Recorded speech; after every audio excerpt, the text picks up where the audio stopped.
with someone named Cracker Barrel. What the actual What? Look at the TV.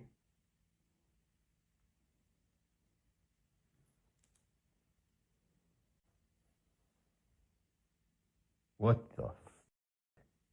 It was a joke. It was just a joke. A joke? Yeah, just a friend. I watched that happen in real time. Yeah, it was just... Like, you just were talking about cheating on me in my car without protection with someone named Cracker Barrel. Server? Different VC, different server. Am I mudded? Join VC. What does that mean? Because, like, you just wasn't answering me. You've been on your phone, like, this whole time. But it's okay. I mean, like, I get it. It's just work stuff. I get it. Yeah, I'm low-key not hungry. That's okay. You been good, though? I actually enjoyed my time. Me too. I would love to do this again. Dre, what the hell's going on? What are you How come doing? you're not answering my message? I've been texting you the whole day and there's nowhere to be found. Can you not? What are you doing? I'm looking for my girl. That's exactly what I'm doing. Don't touch me. Can you stop? No, I cannot stop. This is going crazy. What's going on? I put a tracker on your phone. You've been all around the city and nowhere to be found. We're just having...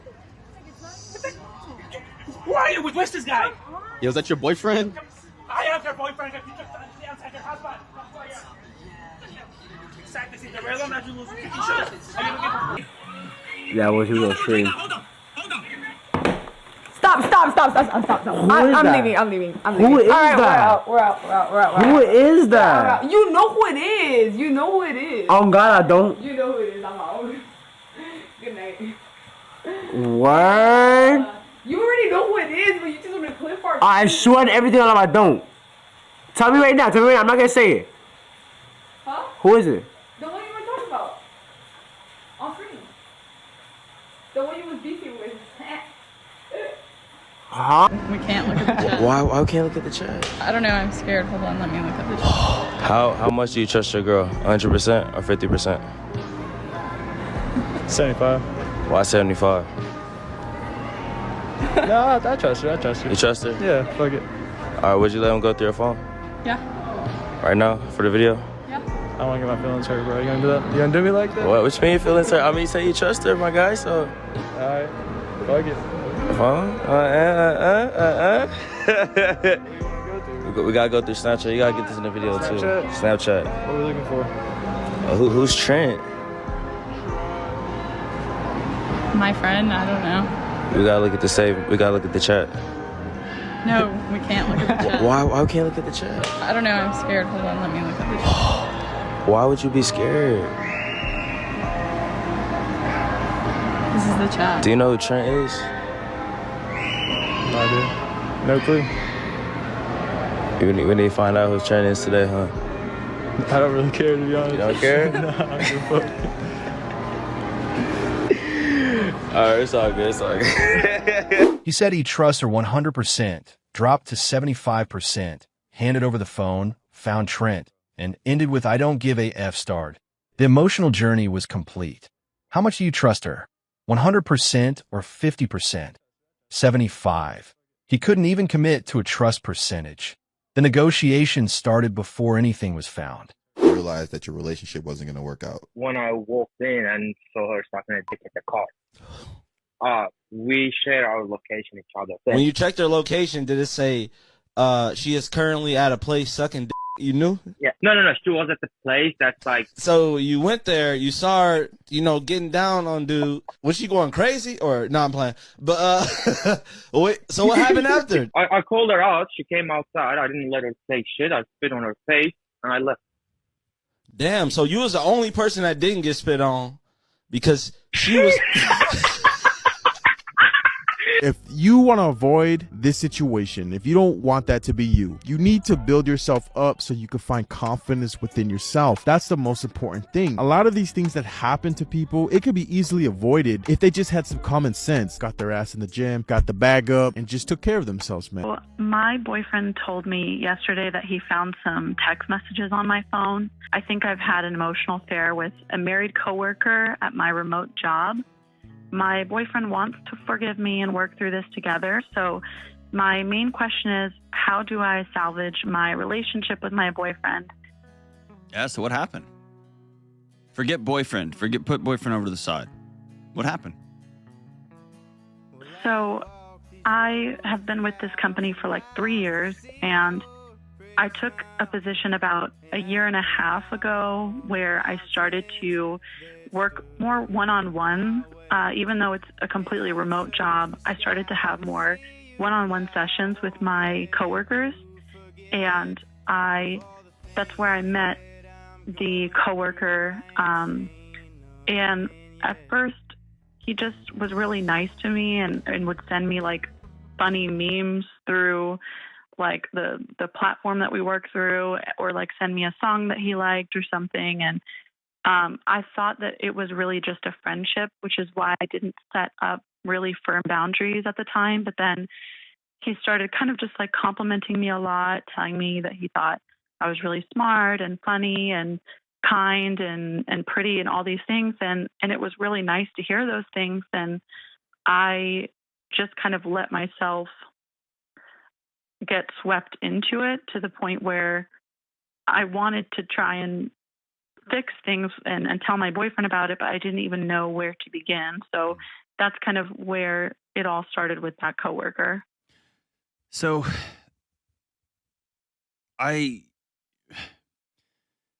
most emotional affairs happen on, I wish I had a different word, but on some kind of continuum or a spectrum. Everything from, this person makes me feel so good. They laugh at my jokes. They tell me I'm beautiful. They tell me I'm smart. And I'm starting to go to them for that affirmation when I should be going to the person I'm exclusive with or the person I'm married. Mm-hmm. Emotional affairs can also have some real intimate, like let's talk about our spouses, or let's talk about our boyfriends and girlfriends together, or how they just don't understand, but you do, right? And it kind of escalates a little bit. Emotional affairs can be, I love you, let's meet up and let's have lunch. Emotional affairs can somewhat, and I don't know how I have to sit down and think this through, but I'm just thinking everything up to physical. So we traded topless pictures. We've traded, like stuff that we would never want someone else to find out. So when I lay it out like that, where are you?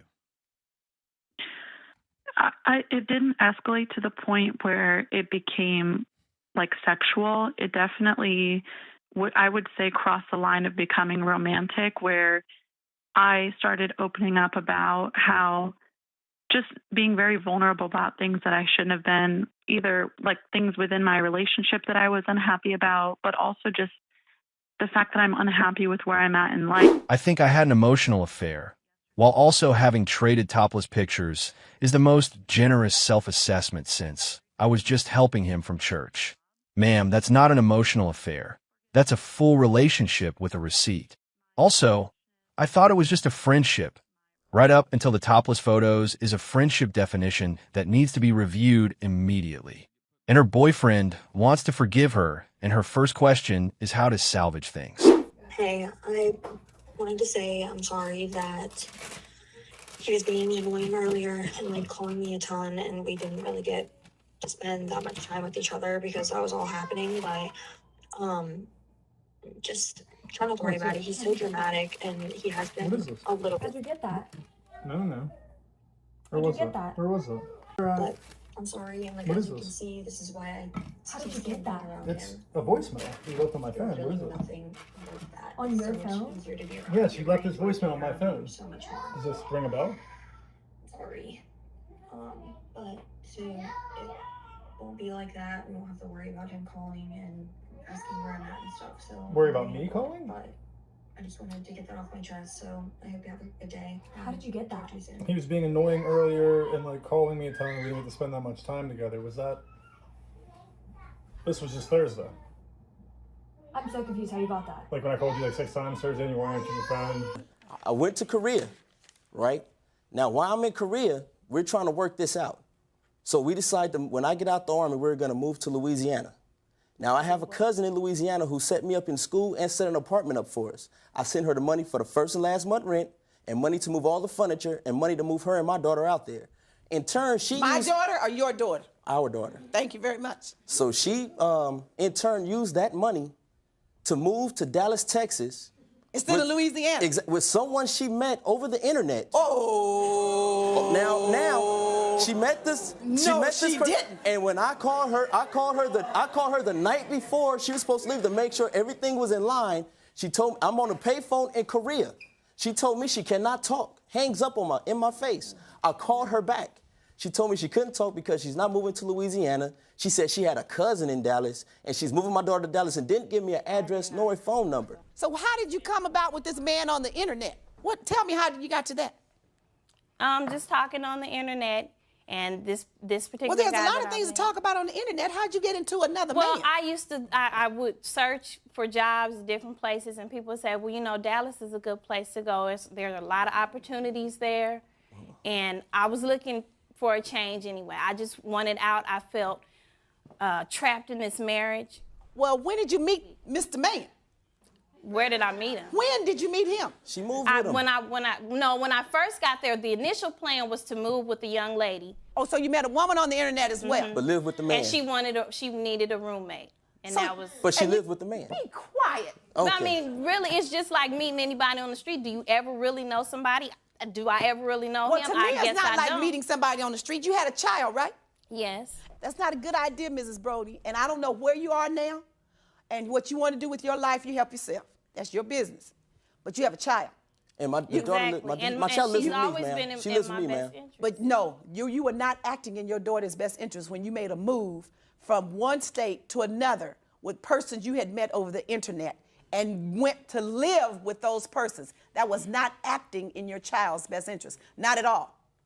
Now, you may, because of your age, think that was, but it wasn't. If you wanted to move to another state for a better job. He sent money from Korea for rent, furniture, and the move, called from a payphone the night before, and she picked up just long enough to say, "I'm not going," and hung up. That's not a breakup. That's a heist with a toddler involved.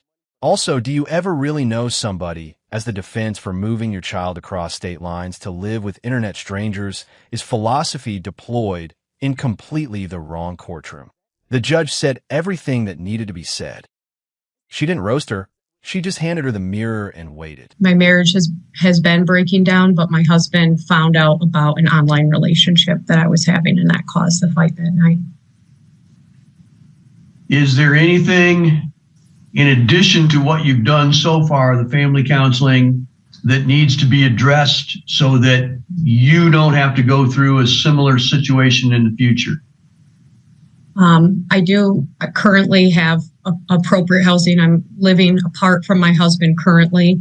And so I believe that we are both committed to being great co-parents to our children, and believe that was a one-time lapse of judgment that will never occur again. No substance abuse issues that may have contributed to this? I do not, Your Honor. No mental health conditions that may have contributed to this? I do not, Your Honor.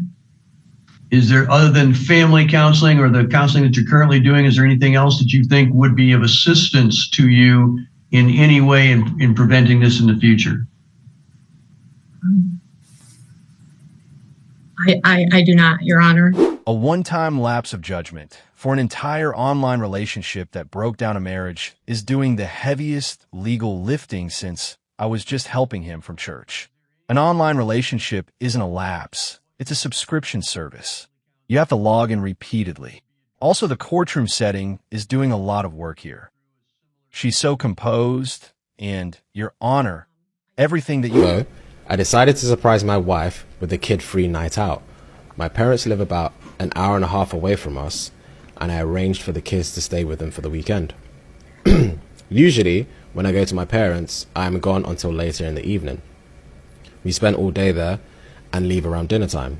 This time, I was dropping off the kids and immediately going back home so I could surprise my wife and we can go out as soon as possible. I had made reservations at a nice restaurant and was hoping to go to a few places for some drinks first. I left at 8:30 and was back in our house planning before 12:30. As I pulled up onto the street, I saw a truck parked in front of the house. I didn't recognize it. I assumed it was someone seeing the neighbor though, because it's not unusual for someone to park in front of our house. I parked a few houses away, thinking I would sneak into the house and surprise my wife, instead of pulling into the driveway and going in through the garage. I went in through the basement door. I was as quiet as I could possibly be, but as soon as I walked in, I heard them making sounds on the floor above. Oh my God. My heart would be on the floor. When I first heard it, I thought she was just by herself, maybe having some personal time. I didn't want to interrupt her privacy or embarrass her, so I was just going to go back in the car and just go in the garage so she would know I was home. Then I heard a man's voice. I immediately felt sick.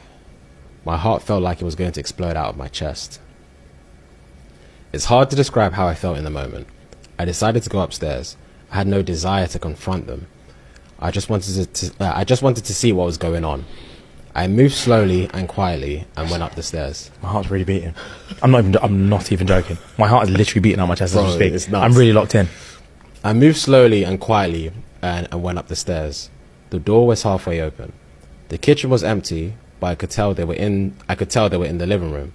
It was obvious what was going on at this point by the sounds. There was nowhere for me to look in the living room without me being seen. I pulled out my phone and opened the camera. I put my phone just around the corner. I could see my wife with a man I didn't recognize. I won't go into detail on what they were doing, but I think you can figure it out. I started recording it. I was thinking that I need to record it. I need a record of it for whatever I decide to do with it in the future. I just stood there in the kitchen, watching this all unfold on my phone screen. I felt like I could just scream at any moment, but for some reason I just froze completely. This went on for several minutes. Oh my God. She finally jumped off him and made a comment about going to the bedroom, and they went upstairs. She even made a comment about how much time they had left. I walked into the living room and found the guy's pants. I took his wallet out and took pictures of his driver's license. I know his name and his address. I've never met him. I have no idea how he knows my wife either. What the hell is that? What the fuck is that? It was in your purse. Who are you using those with? What do you mean? You never used that with me. They're 6, look, it's a lot. Why? I just got them. Why? Because I thought we could change it up a bit. What are you talking about? You told me it was a fake Tinder profile, didn't you? Well, it is. It's not. This proves it. No, that was not a fake profile. Well, you are have cheating. a thingy, don't you? You need to calm down a little bit and realize that this is a bunch of bullshit. I just got them so we could change it up. Deployed approximately 2 seconds after getting caught with an active Tinder profile is the fastest pivot from scandal to romance initiative in relationship history. She went from accused to interior decorator of the relationship in 1 sentence. Also, you told me it was a fake profile. So you told you it was fake. She never confirmed. This is like literal hoe shit. I never go through her phone. She got a call from some random ass dude with the shirt off. I'm shaking, bro. Like, and she wants to tell me, oh, it's nothing. How many photos do you have to send, bro? That's not weird. She replying to photos with photos, dude. Like, can you make this make sense? No? 100 women versus accountability, dude.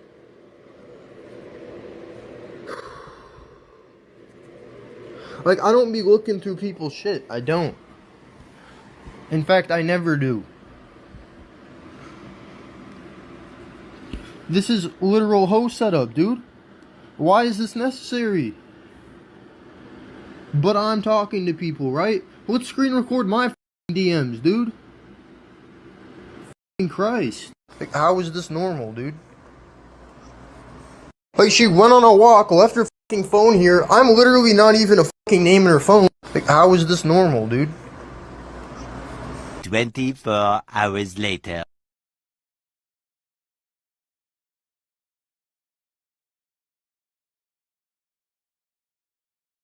Pick me up now. You don't tell me what the no more, bro. Look at this crazy. Stop!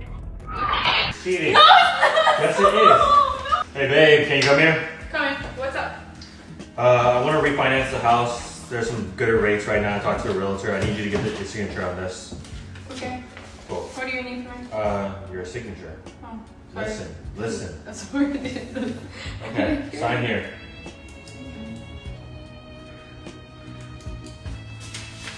Left is so weird. Sign here. That's so shady. Sign here too. Okay, cool. Thank you. Do you know what you just signed? Yeah. The papers for refinancing the house, right? No, that was you signing the house over to me and the divorce papers. What do you mean? What do you mean? You No. signed the house over to me No. and you signed our divorce Why papers. would no? Why would I do that? Because you're a cheater. I'm not a cheater. If you do it once, it's not cheating. Stop saying. My husband is mad at me because he walked in and he saw that I'm making breakfast, and I told him that this was for me and my daughter, and that if he wanted some, he needs to cook for himself. I told him I was not going out of my way to make breakfast for him. This is only for me and my daughter. Like, if you're that hungry, there's a McDonald's down the street, or there's eggs in the fridge and there's bacon, and you can make it yourself. He's acting like this not cooking for him thing is brand new. I gave him a list of things that I don't do the day that we got married, and he was okay with it. So what's the problem now? I told him, if you don't want to cook, you could wait and see if there's any leftovers. If there's leftovers, go ahead and eat. If there's no leftovers, then I'm sorry, you're gonna have to figure it out. But I am not gonna cook for you. It's not my job to cook for you. I'm sorry. And then on top of that, I'm doing scrambled eggs. He wants a fried egg. No, I'm sorry. That's too much work for me. I'm not gonna do it. Plus, he's so picky with his food that he might as well just cook it himself. So like that, he doesn't have nothing to complain about. I gave him a list of things I don't do on the day we got married. It's the most unprecedented prenuptial disclaimer ever delivered at an altar. She came to the wedding with terms and conditions, and he clicked agree without reading them apparently. Also, a fried egg is too much work, while actively making scrambled eggs is a workload assessment that makes no mathematical sense. You're already at the stove. The pan is hot. The effort delta between scrambled and fried is approximately 0. Today is my 3-year wedding anniversary. This has been hands down the most depressing, miserable, horrible 3 years of my life. I've never hated another person more than I hate the person that I married. I run my ass off and I do everything for everybody in my life. He goes to work. That's it. He works. Yeah, his job's hard. Yeah, his hours suck, but he works. That is all he does. I am 30 years old and I'm literally begging for the bare minimum every single day. Yeah, I don't work, but the amount of weight I carry, I can tell you why I've stayed. Money. It's that simple. I wanted to be a stay-at-home mom.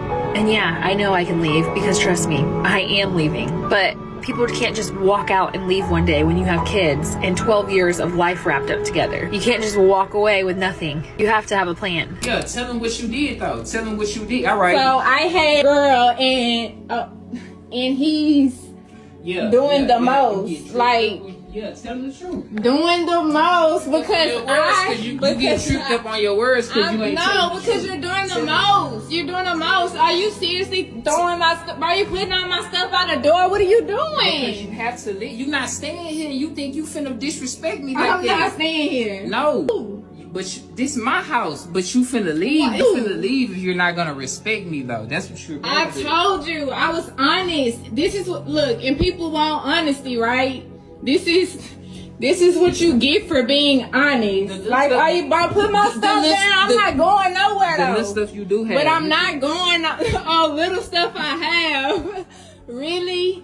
What are you doing? I can't believe you. Look at you. Look at him. Look. Insecure. I'm insecure. Insecure. I didn't cheat on you. I did not cheat on you. Because it was a woman. I didn't. Yes. It was a woman. That's why it's not cheating, and I'm insecure because of that. Yes, man. Look, are you serious right now, bro? You going ballistic, putting all my stuff by the door? Because you think this is a game. What's wrong with you? You think this is really a game? I can't believe you. A game? I can't. You really need to get out. Put my stuff back in the closet. You need to get out for real. Put my stuff back. I can't believe that you think. And I can't believe that you're doing all of this. And you calling me insecure. Yeah, insecure. And the fact that you're recording me shows me that you have no remorse and no respect for me at all. None at all. No, I want you to see how you look. Because doing the most.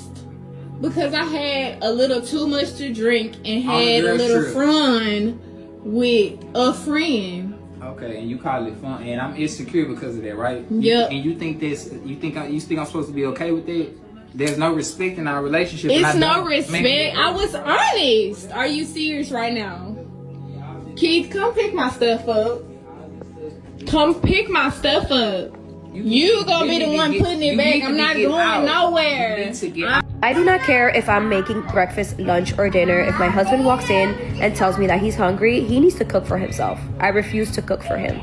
The other day while making breakfast, my husband walks in and he's like, oh, can I have some? And I'm like, no, this is for me and my children. You could go ahead and go in the fridge, get your eggs, get your bacon, and make yourself some breakfast. My job is to make sure that my kids are fed. I don't need to feed a grown man. He could feed himself. I don't care if you've been working 12-hour shifts, 16-hour shifts, you're still gonna go ahead and cook for yourself. If not, there's a McDonald's right up the road. Same goes for my stepson. I'm not gonna cook for you, you're not my child. And people are like, oh, but you said you cook for your family, your husband is your family. My kids are my family. My husband is family just by a piece of paper. My kids are blood related to me. That's my family. I will not cook for a grown man. If I'm making dinner, you're lucky if you eat leftovers. If not, make your own dinner because I won't be making it for you. Or you could just starve. My husband is family, just by a piece of paper, is the most devastating thing anyone has ever said about their own marriage while still being in it. She legally demoted her husband below her children and her stepson in one sentence and said it like it was a reasonable taxonomy. Also, you could just starve for a man working 16-hour shifts is not a marriage philosophy. That's a hostage situation with a kitchen in it. And the stepson getting the same treatment is wild. She married a man, inherited his child, and issued them both the same McDonald's coupon. That's not a blended family. That's a boarding house with selective meal service. Lucky if you get leftovers after a 16-hour shift from your own wife is somehow the most depressing sentence in this entire collection. He didn't marry a wife. He married a woman who will acknowledge his existence if the eggs don't run out.